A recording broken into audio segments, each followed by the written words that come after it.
Welcome to PPR Podcast number 129. My name is Paul Rudy. I've been involved with Burt. How long have I known you? 10 years, probably. Yeah, geez. Seems like a lifetime. It does. Burt Grossman, the undisputed star of the podcast. Burt, we have what we should mention, San Diego Strike Force, which you are the president of, sponsored this podcast. Burt, who do we got in the hot seat today? Moshi Tileia, coming from an undisclosed bunker in the East County. Moshi, are you in somebody's garage? Where are you? I'm in my equipment room currently. It's by our locker room. Oh. Coach threw me here. It was like a last minute thing. A sub is using the team room, unfortunately, teaching the class. So he was like, just come in here. I was like, okay, it's whatever. Well, that's all right. But, if we made it a little darker, we could put him in witness protection? Relocation. Witness relocation. Yeah. All right, Moshi, welcome to the podcast, young man. Can you talk what a season you Eagles are having? Back-to-back years. It's got to be fun to be an Eagle.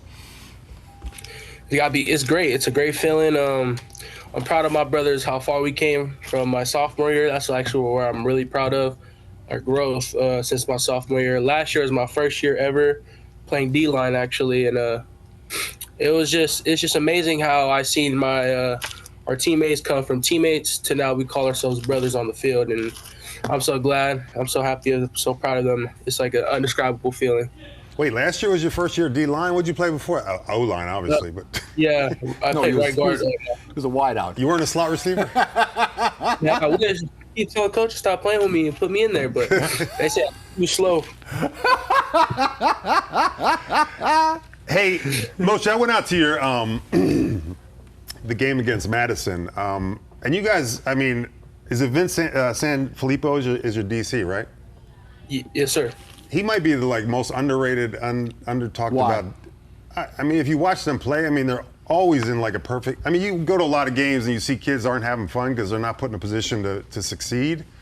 And you guys were on everything like that, angles, spacement, everything, tackling. I don't think I've ever seen a missed tackle in that game, which you never see in high school. But is he why doesn't he get more accolades? I mean, I sat out there watching that and I'm man, this guy's good. I mean, he gives us the platform on what to really do. So he'll give us the foundation. He'll do he'll tell us in the film what we do, what can we do, and their weak points and everything. So we give all our props to him, really, because without him giving us the game plan, the foundation, and their weak points, we won't be able to do what we do. And in practice, he really gets into our head on how to tackle and what all 11 has to the ball. Not one person tackling, the whole group is tackling. Moshi and Burt, correct me if I'm wrong. I've been wrong 1,000 times before, but it looks to me like your role is you're kind of like a space eater, a blocker consumer. You're supposed to you want to consume two blockers and allow other people to make the play. Is that an accurate description of what your role is on the team? Yeah. So most of the game plan, when it's to run up the middle, I'll be the one to take up all the space to get the double team, shed it. When it's pass rush, I'm getting double teamed. So most of our blitzes are from the inside because of me. When I take the double team, I don't mind the double team, but yeah, that's how I describe myself. I'm a team player, really. So, that you have to be selfless because while other guys are getting the stats and whatnot, they're getting them, if they were really honest, because of you. And are you okay with that? The fact, don't fall in that trap, Moshi. Don't fall in that trap, man. Don't fall. Go ahead. Well, no. Explain what trap. When you play D-line, you can never say, I'm taking all the double teams. Then you get out to practice, and he's going to get beat up by Demarion and Travis Ford and everybody else. I don't know. Can Demarion beat you up? I don't know. How many people on the team can beat you up, Moshi? Demarion and Travis know what's up. We always go at it every practice. It's a non-stop thing. Hey, what is it? I wanted to bring up Travis. Is Travis? He's playing now, right? Yeah, he played last week. He did a good performance. Yeah. So I don't think people realize, between Demarion, Travis now, and you, that's a rough crew to deal with. And I don't not that many people even know about Travis, to be honest with you, because he had the transfer thing. But that's got to be pretty formidable going forward to D line with you three on it. Yeah, I think. Hey, Yeah, it's like kind of hard because we run a 4-man and it's me, Demario, and Travis on the other side, and he doesn't know like the plays well. Well, he has it down, but sometimes you'll need like a refresher. So I have to, me and Demario have to scream to the other side what to do. It like kind of gives away what the other players are doing, but his challenge is like it doesn't matter if you know what he's doing, he's gonna get there. do you feel like Granite Hills in this open division conversation, you hear a lot about Carlsbad, rightly so. You hear about Lincoln, rightly so. You hear about Helix, rightly so. But do you feel like Granite Hills, when that conversation happens, you're mentioned, but you're not getting the props that the other three schools are?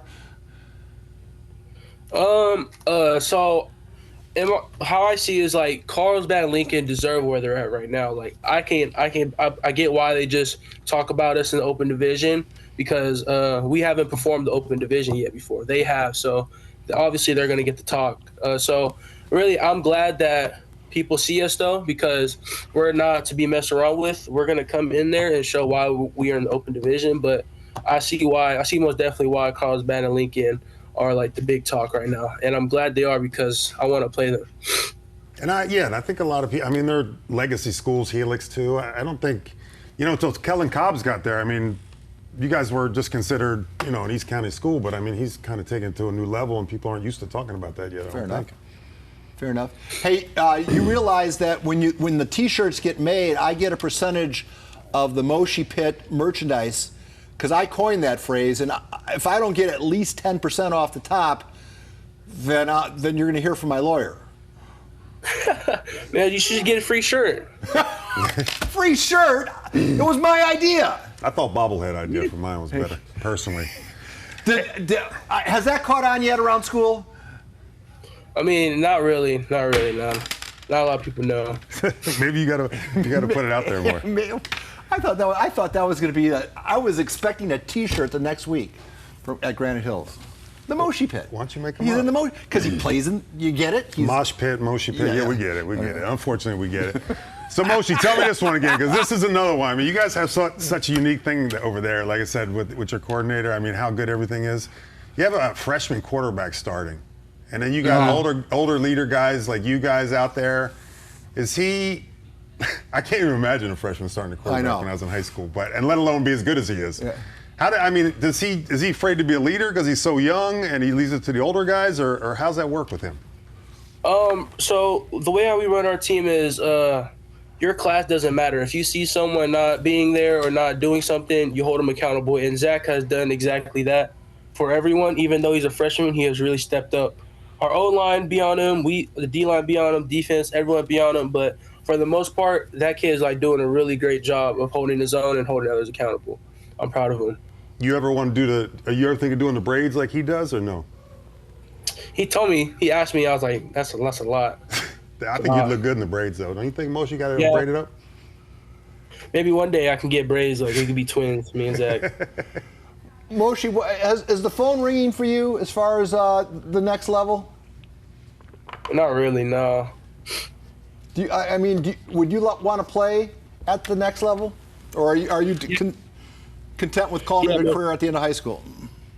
Yeah, most definitely. I do want to play to the next level, but really, it's like just me like being comfortable with what I want to do, because anything can happen in college. You can get injured or anything like that. So I just want to be in college. Playing ball would be a blessing, but really, I just want to be in college and like not make sure like football's not my only way, like so I can see it like football isn't the only outlet for me. Like I have other things to do in life. Now you got a game coming up, and I know you got a game this Friday, but you really got a game the following week that we'll probably be at Helix, Granite Hills. Is that next week? At Granite, yeah. Yeah, so we're going to be back there. That game, what does that game determine? You guys are coming off the big win against them last year. Does that game does it? I don't know. Does it eliminate one of you from the open division conversation, or are you guys so far separated from the pack it's going to take a second loss? That I don't know, because the strength in our schedule. So if we do lose to Helix, I believe we get bumped down to the 4th seed or whatever. But I'm probably like leaning on it. If we lose, we'll probably be in D1 due to the strength strength of schedule for other teams. So yeah, I don't know, but I really want this open division. Yeah, I was going to ask you that because Cathedral, if you talk to their guys and they're so used to being in the open, they think winning D1 is a failure of a season. Do you guys? I mean, are you guys at that point too? Has the Open really become that big a deal for everybody that if you don't get an Open and you go win state in D1, which is a big accomplishment for anybody? Is that a letdown for a season? Yeah, we're throwing all cards on the table. We want it all. We want Open. We want the best of the best. I mean, D1 wouldn't satisfy us, but it'd be good to have. But all of us really want this Open division. Really? I get that. I don't. I mean, it's interesting being on your campus. You guys have you've created a stir. I think it's cool to be at Granite Hills, is it not? Yeah, it's honestly great. I like our football program, but our football program is not the only program that's thriving. Our wrestling been thriving. Our wrestling program, our baseball program, our volleyball program won state. And our girls basketball went to CIF, but they lost. So, yeah, we're doing a great here, like athletic-wise. Like we're all thriving. What other sport do you do? I just do. Oh, I used to do rugby, but nah. How come? I don't know. It was just it was rough. I ain't gonna lie.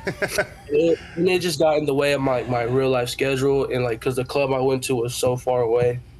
So I still talk to the coaches, but they know it's all love. Well, there's another avenue I got a nephew that's playing rugby at Cal. I mean, there's another contact sport that you probably excel in. You're probably pretty good at it, I'm guessing. Yeah, I was good. I wasn't as good in football, but I was good. I knew the basics. I knew everything from head to toe. Oh, man. So tell me how you said you're an offensive lineman up until your junior year. How did that switch come? You just moved too well to be an offensive lineman? Why'd they switch you? So after my sophomore year, I was 310 pounds, and then I came back 50 pounds off. And they're just like, oh, yeah, we need more D linemen. And I was like, yeah, I'm ready for it. I've been liking D line way better anyways. I like the intensity and the physical Coach Vinny puts on us. So, I just made the switch, and it was probably the best switch I ever had. Were you surprised? How do you drop 50 pounds when you're a young person and all you ever do is eat? When I was young, nothing's much changed, but I used to eat a lot. Mm-hmm. What did you do in your life that you were able to drop 50 pounds? I cut my portions and I stopped drinking soda. That was it? That was it. Yeah, and working out twice a day and once a day. Because you go on a campus, everybody's eating their main meals Takis and Cheetos and hot Cheetos and soda. Is that all soda or I mean, do you still allow yourself to drink a diet soda? No, I don't drink diet soda or any soda, but now and then, when I go to my nephew's party, I'll drink a soda every now and then. But yeah, that's what I did when I lost 50 pounds, just cut soda and I stopped eating as much as I used to. That takes tremendous willpower for a young person, does it not? Oh yeah, really. When I first started, I was so tempted to pick up a burger or anything, but as time went by, I was like, I don't even eat that like that anymore. So do you I still do eat burgers? Yeah, of course I still eat burgers. It's not 2 or 3. I eat one and some fries. Oh, just one. Struggle's real, man. You only get one. Damn. And it'd be my old man that'd be tempting me to eat. All of them just love eating. So you say, because I'm fascinated by that, your first year you got moved to defensive line, and then your first team All-CIF was, I know you're going to say no, but that had to be a bit of surprise how good you were, never playing it and just coming on like that. Was that shock to you, or are you just expecting it? I mean, I wasn't expecting to make that out because I did play D-line my youth football year. My 14th year when I played for the Bonita Bucks. But really, I was getting a hang of D-line after my third or second week of playing. And after that, I was just I'm doing nice at this. I'm going to get something. You played, Bonita Bucks was like Colorado of youth football. How so? Everybody around, you're supposed to have boundaries in AYF, where you live and boundaries. And we have had kids on here from LA that played for Bonita Bucks. Everybody around. So you didn't live in Bonita though, right? Nah. So when I played for Bonita, I went to Greenfield Middle School in El Cajon, and I got on at 3:30, and then I ride with Blue Arzola to his house, get there at 4, and then we had practice at 5:30, so we'd ride all the way up to Chula Vista, practice 5:30, like 7:38, and then get home, and let's be a repeat. Wow. Man, doesn't Granite have an AYF team though? Yeah, they're called like the Rancho Hill Titans. They're like a Pop Warner team now. When you were playing, did they have an AYF team or no? Yeah, most of the kids were AOF here. Yeah. Why not stay close to home and play there? Where? Granite Hills team. Why not play in that league? You getting that NIL money? No. So in Bonita, number 20 James Zaval's dad actually invited me to play for them. So I took up on it, and then that's where I met James, Martell, Mackay. Wait, they don't live in Bonita either. Yeah, Huh? They don't live in Bonita either. Man, they're lucky they're not around no. anymore. I'm filing a complaint. Yeah, that's where I met James, Mackay, Jalen Brown, all of them. I'm so glad they're doing good this season. I see all of them balling out. And yeah, so it was like a cycle. Couple questions. Mm-hmm. What do you like about football? What is it that makes you want to play it? Oh, I answered this before.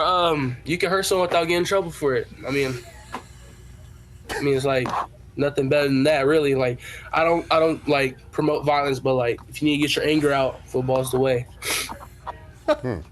Okay, then I want to go back to, because he's a good football player, and in this new age of recruiting and whatnot, quality kids like this sometimes get lost to the cracks. So I want you to know. All right, I'm going to put this one up on social media. So think a second on this. Talk to a potential coach. I don't care what level it is, D1, D2, DI, any place where you want to go. Explain to them. They're watching right now. Why should they bring you onto their program? What is it that you have to offer? Straight up, I'm willing to do whatever it takes. I'll do whatever you ask. I'm coachable, and I'll get the job done if you need it. I don't complain. If there's something on my way, I'll get it done. There's no complaining. I don't go around it. I go right through it. And there's this weird stigma, and it's really, it's really D-line based, well, offensive line too. If you're not 6'3", if you were 6'3", and they turned on your film, you'd have probably 50 offers. But they don't, like even Aaron Donald. Aaron Donald went to Pitt. He was a 3-star. He had like one other offer besides Pitt because he was only 6'1". But doesn't matter who comes around. And but I would think enough people, just because everyone's coming to look at Demarion White's tape, how could you not notice this kid? I don't think anybody looks at tape anymore. People don't come around and look at tape no more. What do you mean they don't look at tape? That's when you and I with the projector. How do snap, they recruit kids? They go to games, look, word of mouth. No, nobody watches film no more. Trust me. That's not true. Is that true, Moshi? What? Do you have recruiters coming to campus to look at Demarion? Yeah, a lot. When college coaches recruit, when they come down here, like a ton of schools come down here, but they already have their set of eyes on who. Yeah, I'm telling you, they come visit. I don't think they watch, to be honest with you. There's too many clips. People on time. It used to be back in the day, we'd have a projector like you see in the old movies, the black and white movies, and then they go into the coach's room and they watch that, smoke a cigarette, have some coffee, smoke a pack of cigarettes, watch it. Then remember it would burn up and snap, and you got to tape it back together. Moshi, you don't even know the struggle. I know you think you're in a bomb shelter, but we had it rough. We had it rough watching film. All right, so who do you got this week? Steel Canyon. Steel Canyon. And do they pose any problems for you? We're not going to look past them. Their O-line is like pretty big. Their tackles are huge. Their guards are like got some mass on them. Their center got some mass on them. Every time it's like, even though we're like good and well established right now, for some reason when we go to play Steel at their house, it's always a close game. And I'm not actually looking past this game. I'm looking forward to this game actually, and I think we won't struggle if we listen to Coach Vinny and his game plan. So how you got, and then the following week you have Helix at home, right? Yeah. Man, how crazy is that going to be that night? That's going to be packed. Yeah, I know. I'm excited to play them. I've been waiting to play them, especially since they're coming. They're probably going to come in with some intent. from last year. So that's gonna be great. I love a fight like that. I think we might be at that game. Yeah, we've already established that. We're Oh, gonna all for right, sure I'm be. just checking. I think it's going to be the second time. I can't remember, either the second or third time I've ever been on the campus at Granite Hills doing a game. This earlier was the first, I think. Yeah, I think my mind is mush. While I have two defensive players here, I promise we'll let you go in a couple minutes here, kid. But describe, what is it about sacking the quarterback? Describe, what's that like? I mean, that feeling. I mean, it's a great feeling. It's like it's more of a reminder for me. Like, you're not gonna sit in this pocket all day comfortably. Like, you're not gonna plant your feet. We're gonna make you try to get out that pocket as much as you can. So yeah. You did it 46. I can't remember. You did it 46 times in the big leagues. Yeah, I can't remember. I can't remember a single one, to be honest with you. Really? Yeah. I'm like, boy, you're great to have for this I don't even know if I got one in high school. Young man, to the youngster, first of all, tell us about your family, because I think We met his dad, yeah. indirectly we met, and I think through your mom. Your mom said she loved the Moshi Pit idea. I think she told one of my crew. So why is your mom excited about the idea, but you're not? My mom was like a fan of social media. Like, she loves social media. So like, any way to get my name out there, or any way like entertainment wise, she's for it. Like, she's always for it. And she's like a really like happy person. She's like a really social person. It's like kind of the opposite of me. So like, yeah, really, that's it. Tell us about your family. So my mom and dad. My dad's really more on the football side for me. He's always there. My mom's always there, of course. But my mom keeps my sister in check when she plays softball. I think she was like ranked like 3rd in the country for her class, or 4th, something like that. I forgot. Yeah, they keep me in check. But really, I'll give props to my late uncle who passed. He got me into the game. He took me everywhere. He was there when my mom and dad would work. And it was really hard for her taking care of like 3 other kids that play sports, so he was there. And then my cousins, my cousin Faith, my cousin Nick, my cousin Hope, my cousin PJ, they're a really great help too. They got all of us into the sport. They're there every step of the way. Yeah, I really thank them for it. One of my assistants, a girl by the name of Maddie, is going to be reaching out to you in about 30 minutes time. I need pictures of all the people that you just mentioned. For my okay, send me your best pictures. And what's your uncle's name? My Uncle Jack. Late Uncle Jack. Okay, we're especially him. So I'm sure just the best pictures you got. Okay. All right. Listen, yes, we Hold up, I got a request too. Though. Yeah. Moshi, for that Helix game, when we come out there, can you get with Zach and braid it? Oh yeah, sure. Right. We'll get matching braids. All right, I'm gonna see that when I come All out right. there. Before we let you go, last question.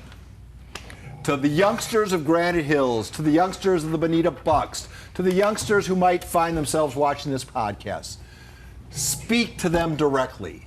What is your advice as to far as, I mean, I know you've only been on this planet for, 17, 18 years. Yes, sir. But that's 17 or 18 years of advice that these kids want to hear from you. You're a decent soul. I can tell that just in the time that I've been around you. What advice would you give them?